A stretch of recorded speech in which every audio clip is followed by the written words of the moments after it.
So a few days ago, I read this article on Ars Technica about how fewer than 10% of Americans are spending $1,000 on a smartphone. And honestly, that makes a lot of sense because $1,000 is a lot of money. And when I think about $1,000 smartphones, the first phone that comes to my mind is the iPhone 11 Pro.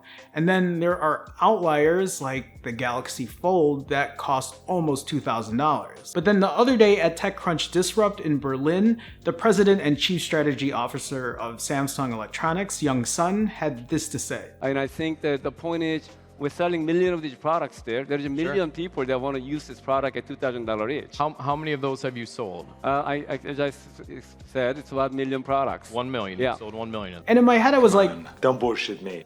Yeah, that's exactly what I was gonna say.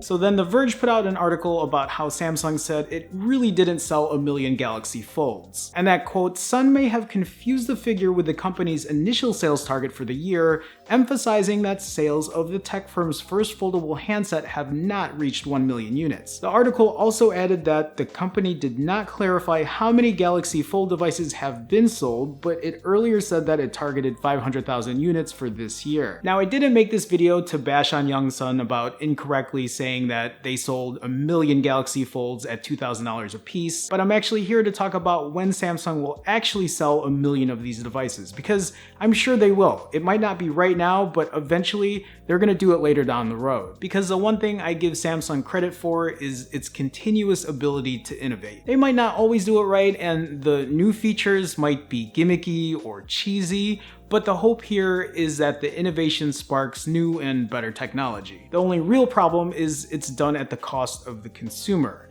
And really, honestly, in my opinion, I feel like if you're an early adopter, you can be almost certain that the first generation of this device isn't going to be the greatest. I mean, we're talking about a folding phone here. Look at what happened earlier this year with these devices. I mean, they were faulty, they were breaking.